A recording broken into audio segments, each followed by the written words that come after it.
Mantenga su Biblia abierta en Mateo capítulo 7. Mateo capítulo 7, ya sea su Biblia física o su Biblia digital. La Biblia digital es aquella que está en nuestros celulares y ambas tienen la misma validez y la misma autoridad. Sacamos provecho de la tecnología con la cual Dios nos ha bendecido. Hoy vamos a dar fin a la serie que hemos estado desarrollando por estos domingos basada en el Sermón del Monte. El Sermón del Monte es un sermón, el más largo que Jesús impartió. Se encuentra a partir de Mateo capítulo 5, terminando en el capítulo 7. Espero que usted haya dado lectura a esos capítulos en Mateo. Si no lo ha hecho, yo quiero recomendarle, quiero animarle a que usted lea el Sermón del Monte y lo lea con frecuencia. El Sermón del Monte es un sermón completo, es el más completo. Muchos son de la opinión de que si no tuviéramos la Biblia y solo tuviéramos el Sermón del Monte, eso sería suficiente para que pudiésemos nosotros desarrollar una vida cristiana de impacto. Y cuando hablamos de una vida cristiana de impacto, es una vida por medio de la cual Dios está alcanzando a otros, porque el testimonio de esa persona es un testimonio que glorifica, que engrandece al Evangelio de nuestro Señor Jesucristo. Y basados en el capítulo 7, estamos en Mateo capítulo 7. ¿Cuál es el capítulo?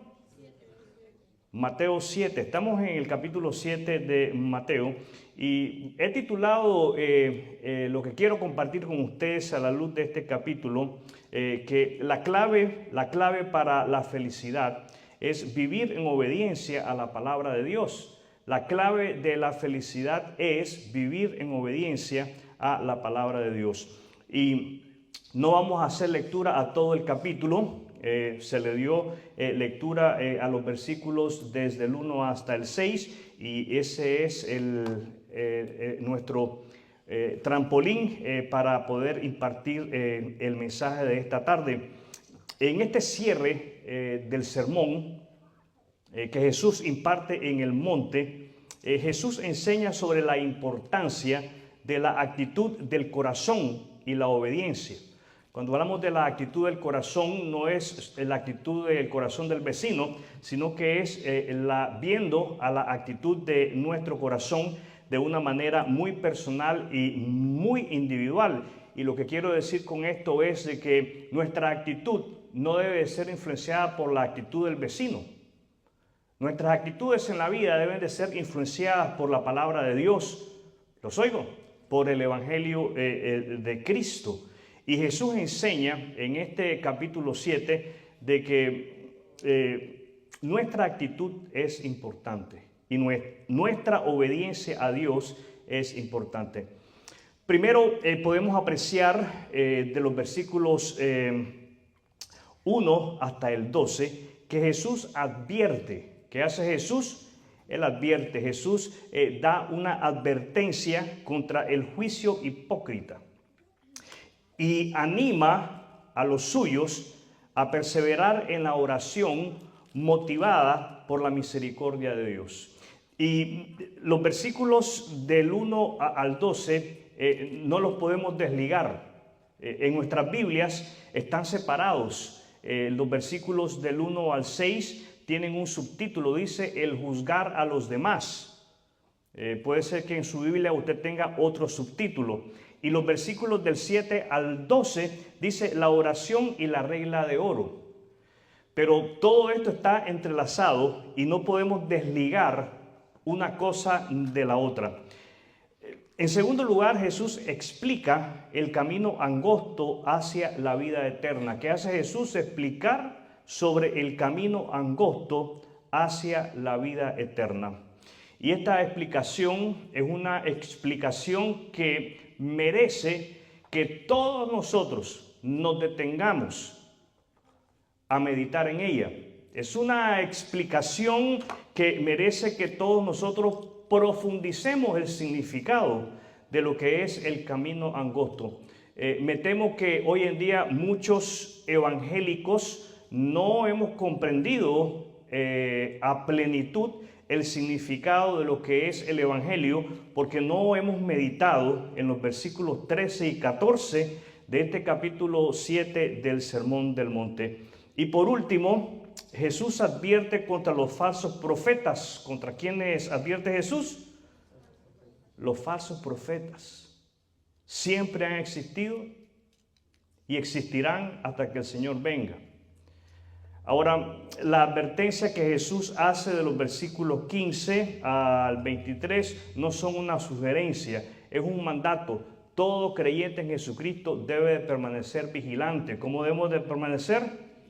Vigilantes contra los falsos maestros. Los falsos maestros o profetas son aquellos que tuercen el evangelio de Jesús.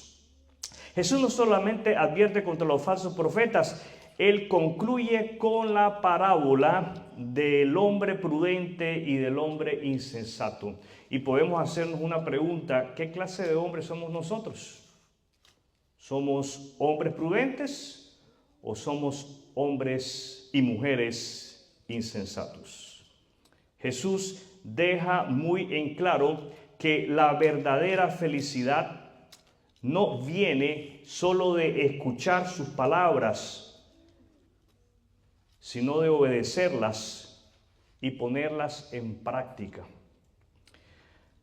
Mateo capítulo 7 consiste y contiene una gran lección sobre la misericordia de Dios y cómo ésta debe de afectar nuestras actitudes. ¿Qué es lo que debe de afectar nuestras actitudes? La misericordia de Dios.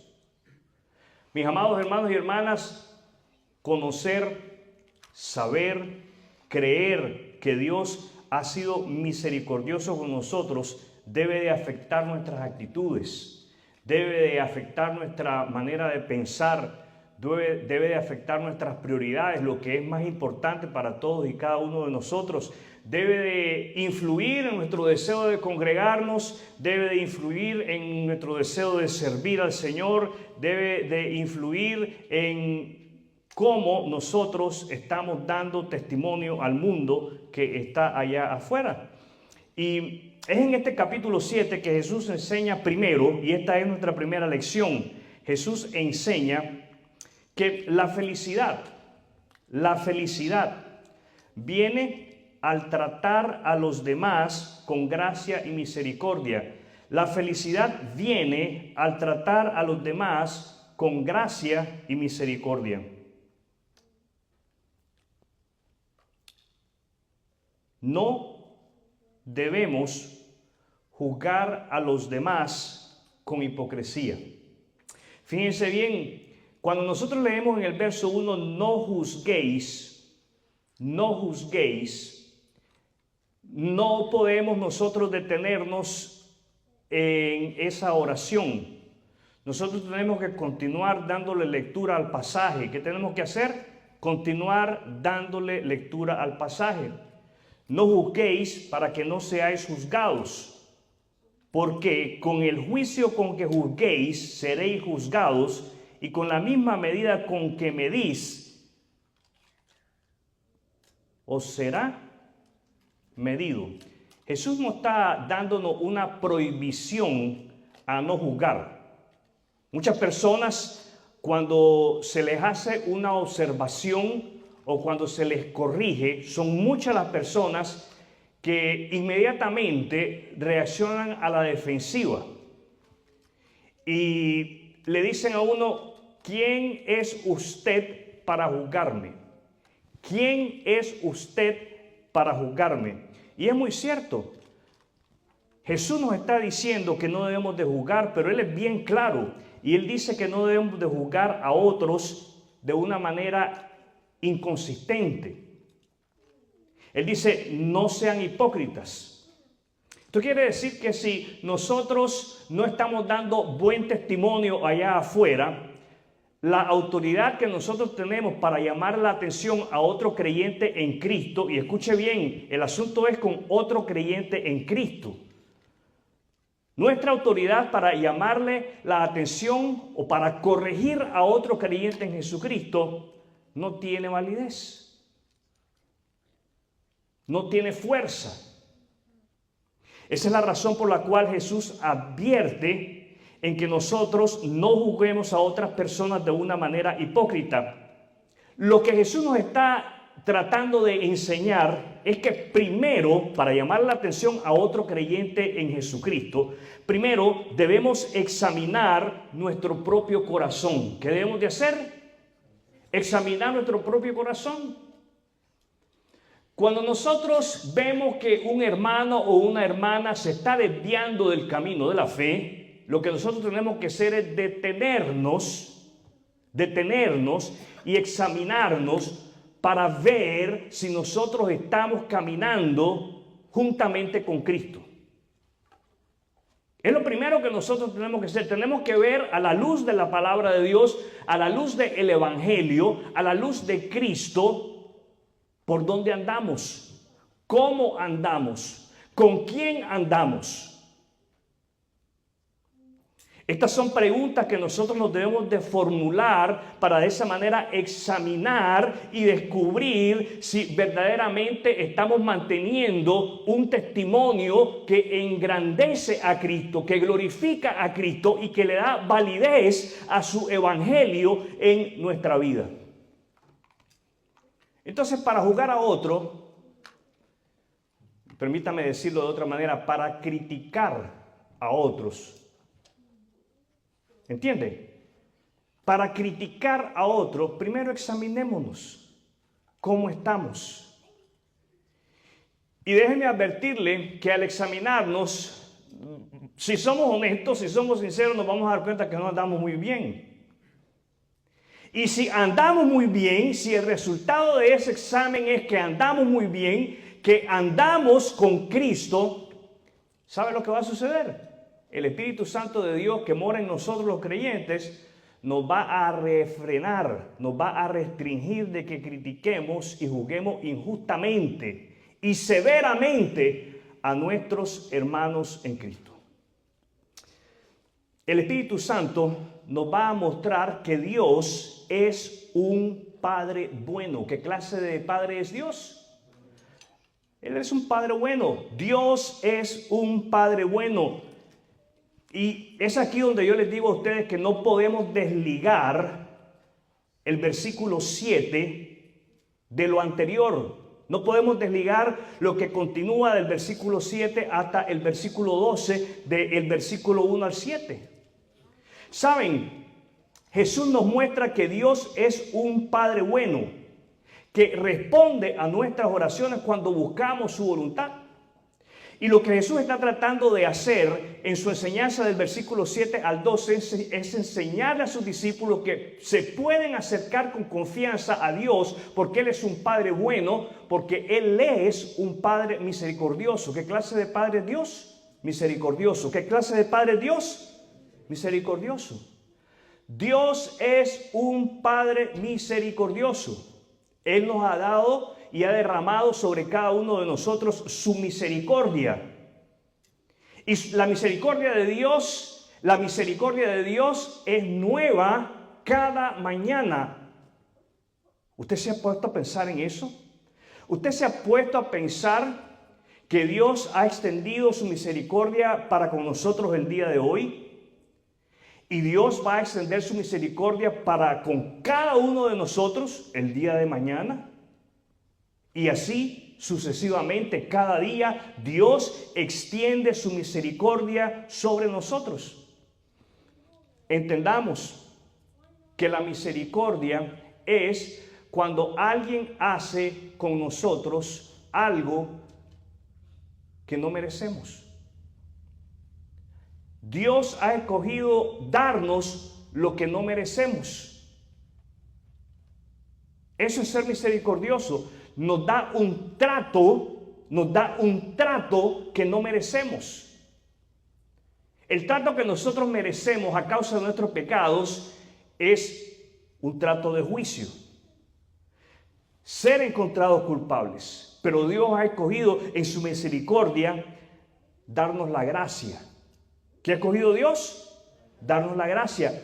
La gracia es Cristo y a través de Cristo Dios nos reconcilia con Él, nos da el perdón y la reconciliación con Él, y como resultado de ello podemos acercarnos confiadamente a Dios como nuestro buen Padre y pedirle,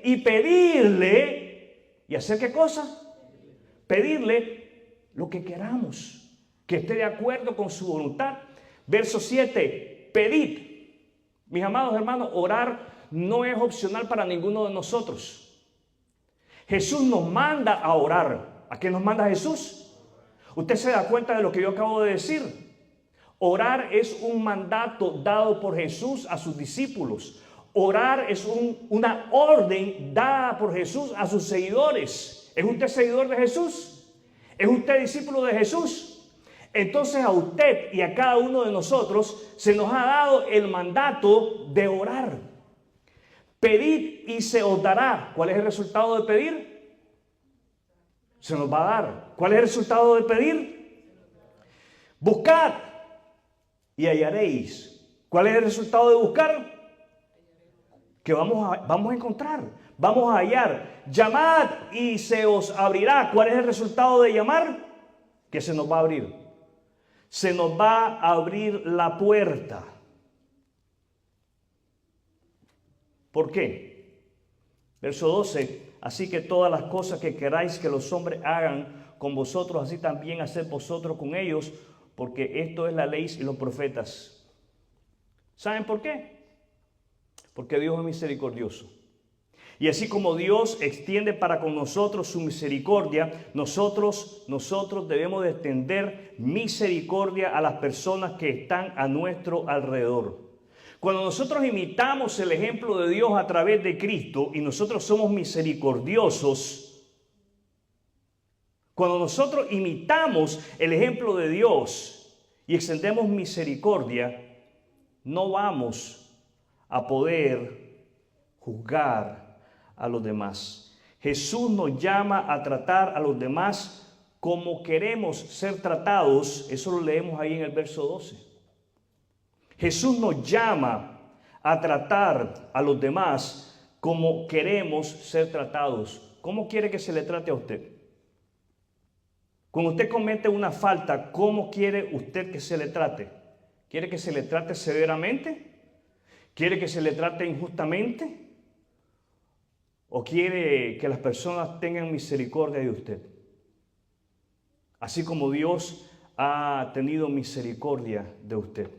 Entonces, en lugar de juzgar duramente, aprendamos a perdonar y a tratar a los demás con amor y gracia. ¿Cómo debemos de tratar a los demás?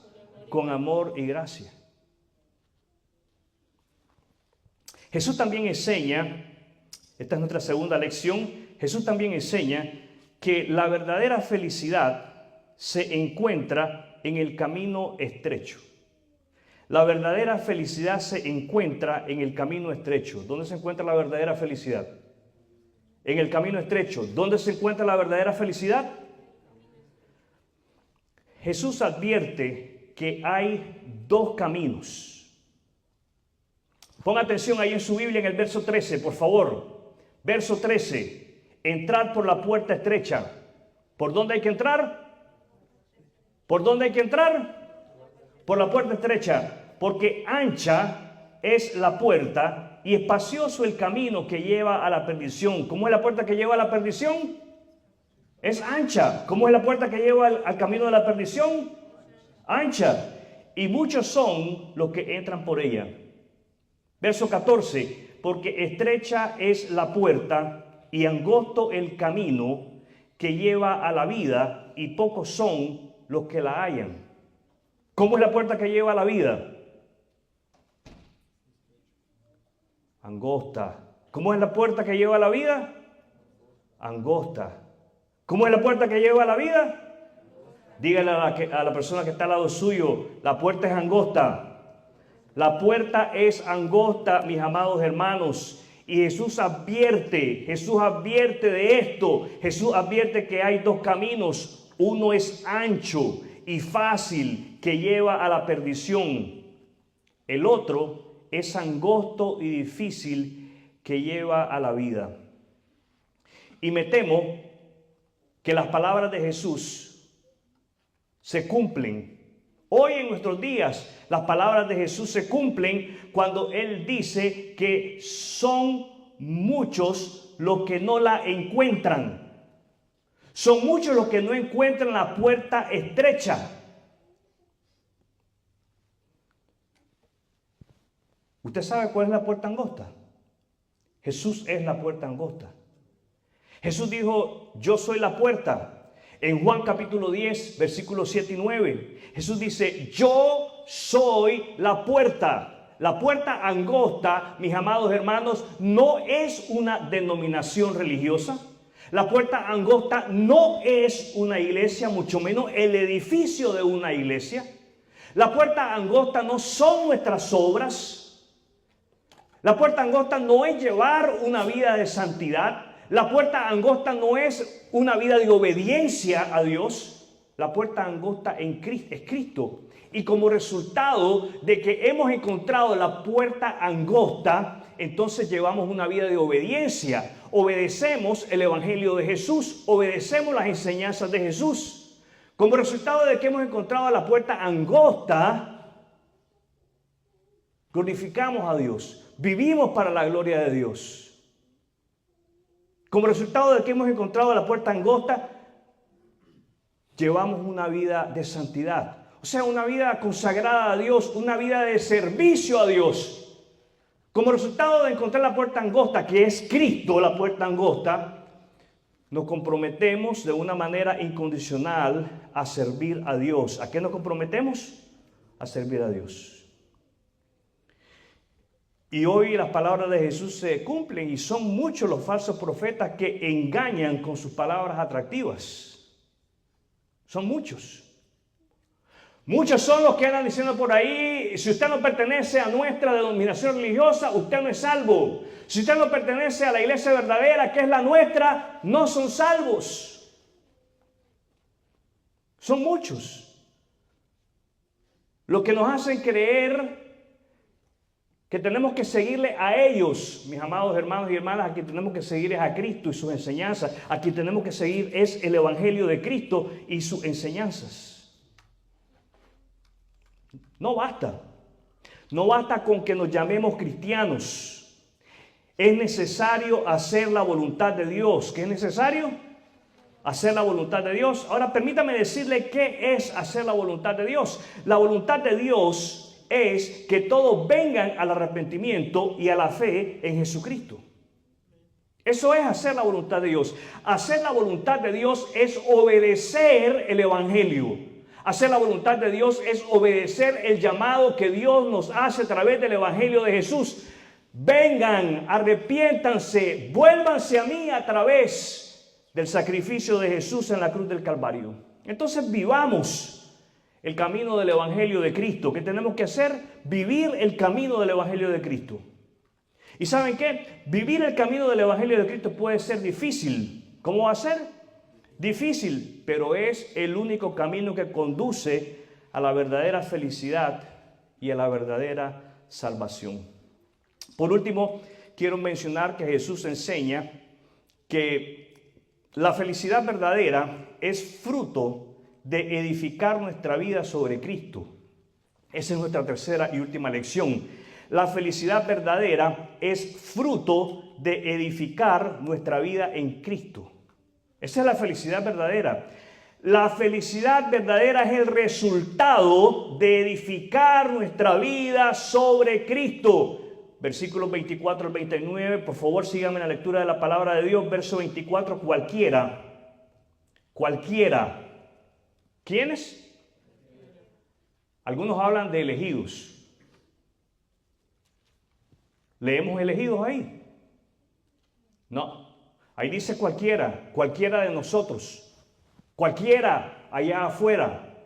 Cualquiera, quien sea. Cualquiera pues que me oye estas palabras y las hace. ¿Qué hay que hacer? Oír y hacer. ¿Qué hay que hacer? Oír y hacer. Cualquiera pues que me oye estas palabras y las hace, le compararé a un hombre prudente. ¿Qué clase de hombre? Prudente. Para ser un hombre prudente hay que oír y hacer, no basta con oír. Para ser un hombre prudente hay que oír y hacer, no basta con oír. Cualquiera pues que me oye estas palabras y las hace, le compararé a un hombre prudente que edificó su casa sobre la roca. Jesús compara a los que oyen y obedecen sus palabras con un hombre sabio que construye sobre la roca. Cristo es la roca. Las enseñanzas de Cristo es la roca. El evangelio de Cristo es la roca. Quienes oyen, pero no obedecen. Quienes oyen. Usted está oyendo hoy aquí, qué bueno. Mi amado hermano y hermana, que Dios le bendiga y le multiplique su tiempo y sus fuerzas por haber obedecido la voz del Espíritu Santo que le dijo, ve y reúnete, congrégate. Qué bueno que usted está sentado aquí escuchando, pero no basta con escuchar. Dígale que está al lado suyo, no basta con escuchar. No basta con escuchar. Quienes oyen pero no obedecen son como el hombre insensato que construye sobre la arena. Si usted está sentado aquí y está escuchando, pero no obedece, sale de aquí y hace peor de lo que como cuando usted entró aquí, usted no es un hombre prudente, usted no es un hombre sabio, hombre y mujer. Somos necios. Cuando la luz de Cristo no está brillando allá afuera, somos necios. Qué bueno que la luz de Cristo brilla aquí adentro de nosotros, pero no podemos limitar a Cristo dentro de estas cuatro paredes. Cristo tiene que brillar allá afuera en un mundo oscuro.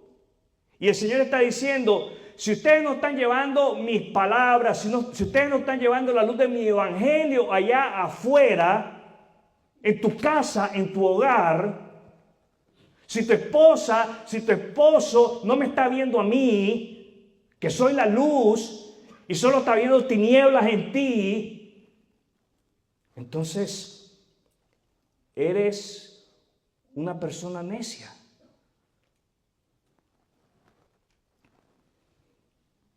Una persona que no ha construido sobre la roca, sobre la verdad del evangelio. ¿Cuál es la verdad del evangelio? Si a usted le preguntan cuál es la verdad del evangelio, Cristo. Sí, Cristo es la verdad del evangelio. Muy cierto, usted le atina la respuesta. Tiene un 100. Pero sabes que la verdad del evangelio es transformación. Lo dice Pablo en Romanos 1:16.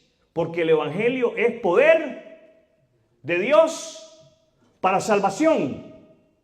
Léase para transformación. Porque cuando Dios nos salva a través de la obra de Cristo en la cruz del Calvario y de su gloriosa resurrección, nos salva de nuestros pecados, nos salva del reino de las tinieblas y nos pone en el reino de la luz. Solo una vida fundamentada en Cristo permanecerá firme en medio de las tormentas. ¿Dónde necesitas estar fundamentado para permanecer firme? En Cristo.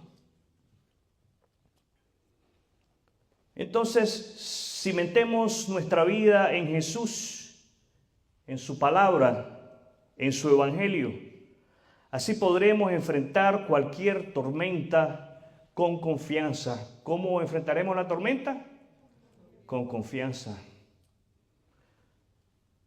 Las noticias no nos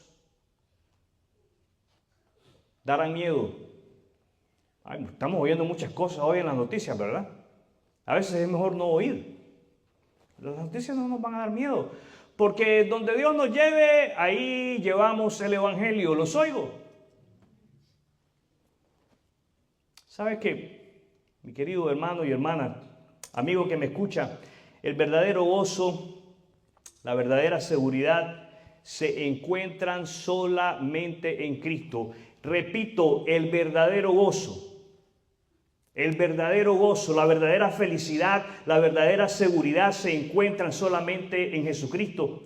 Si hasta hoy has seguido el camino ancho, el camino del mundo, el camino de la perdición, arrepiéntase. ¿Qué hay que hacer? Arrepentirse y poner la confianza en Jesucristo como el único medio para la salvación. Solo Jesús es la roca firme que nos da vida eterna. ¿Quién es Jesús? La roca firme. ¿Quién es Jesús? La roca firme que nos da vida eterna. Como creyentes, nosotros tenemos que evaluar. ¿Qué tenemos que hacer? Evaluar. Mire, no hay necesidad que nadie lo evalúe a usted. Cada uno de nosotros estamos llamados por Jesús a evaluarnos. Lo leemos aquí en Mateo 7, verso 1 y a continuación. Evaluémonos para ver si realmente estamos viviendo en obediencia a la palabra de Dios. Evaluemos nuestra vida para ver si verdaderamente estamos viviendo en obediencia al Evangelio. Evaluemos nuestra vida para ver si verdaderamente estamos viviendo en obediencia al Cristo del Evangelio, para ver si lo estamos imitando. Y después de evaluarnos, que tenemos que evaluarnos todos los días, ¿con qué frecuencia tenemos que evaluarnos? Todos los días. Y después de evaluarnos, decidamos construir nuestra vida sobre la roca que es Cristo, confiando en Él en todo momento. Mis amados hermanos y hermanas, en Cristo debemos de confiar en todo momento y para todo. Quiero invitarle en este momento a cerrar los ojos. Vamos a tener un momento de oración. Ojos cerrados, vamos a orar.